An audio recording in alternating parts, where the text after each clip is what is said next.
Field of Stone. Well, it looks like we're going to Stonehenge, guys. Or not.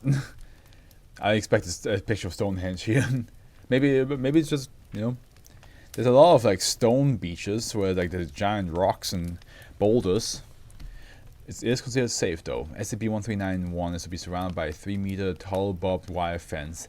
A guard force under the guise of local Anishinaabe tribal security is to maintain continual internal and external patrols in the vicinity of SCP-1391. So now we don't have any internal, just external. Which I assume means that when you go inside or when you do internal patrolling, something happens to those people. And will report any damage for immediate repair and further observation for subsequent attempted breaches.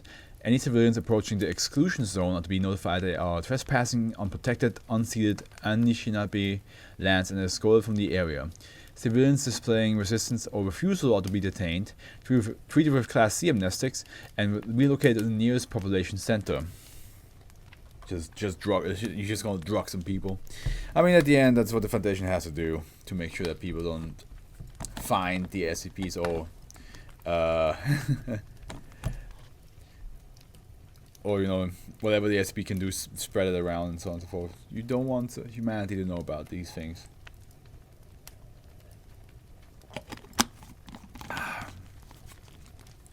SCP-1391 is a 12-hectare parcel of land in Canada that borders Algonquin Reserve lands under protected status.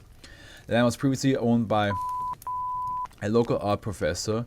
On the property are, upon last inspection, 137 large, concrete abstract depictions of screaming heads. Engraved on each side of the heads near the bottom are a name and date, later determined to be the designated individual's date of death. Oh. I let me ask you guys. Let me ask you.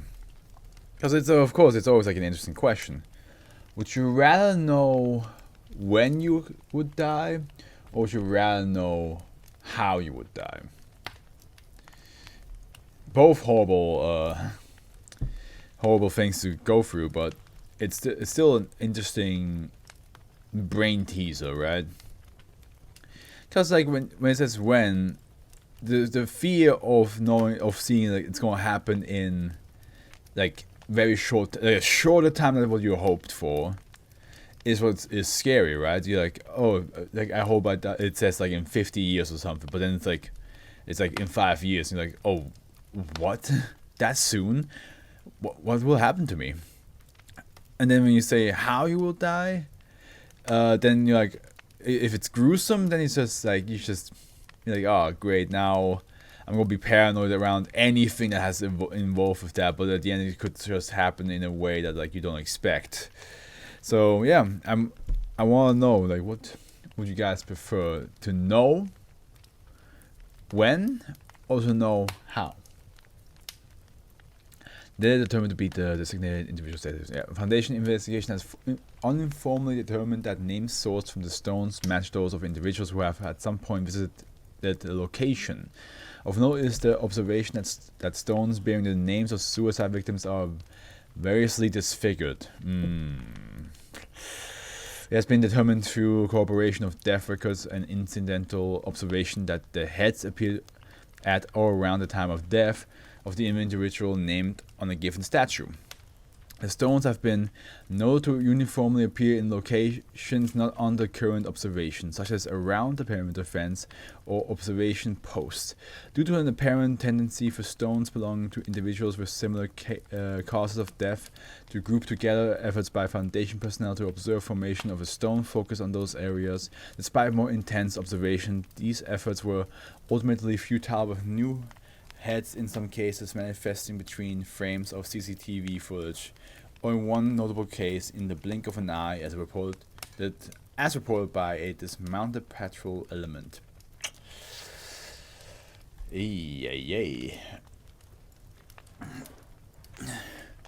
Addendum A, acquisition.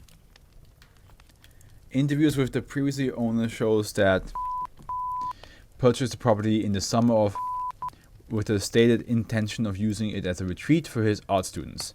Following his wife's death during renovation of the property, Mr. discovered a concrete head bearing her name approximately 400 meters from a centrally located barn. Upon examination of more remote section of the property, he discovered hundreds of the heads. Patrols of the site corroborated his testimony that in most instances the heads were partially or completely destroyed, with most showing signs of weathering and repair. Mr. made the decision to market excursions on the land as an evolving memorial to local personages. I don't know. The object drew the Foundation attention following a legal proceeding between Mr. and a visitor to the property. A disagreement broke out when the visitor discovered his daughter's name on a stone, despite her having visited the property only once and never having spoken to the owner. During an interview with a local asset, Mr. admitted he only had built a handful of the heads himself and offered to mark those from the ones that spontaneously manifested. The Foundation assumed ownership of the land through what was publicly labeled as transfer of property rights to the adjacent Anishinaabe tribe. To maintain deniability, Mr. was administered a Class B amnesty, compensated, and returned to society. And then B, as of no additional personnel are to be assigned to internal security operations involving SCP-1391. It makes sense because if they're on the property, their names will get written on the stone heads, and then they die, or they know when they die, and it's not gonna be a good time. Not gonna be a great time. Again, I will ask the question again in case people are having this in the background and they're not fully listening in, but they just want to support me with my videos by just playing it in the background. Would you rather know when you die or how you die? Please give me an answer in the comments. I'll be very interested in what you have to say to that.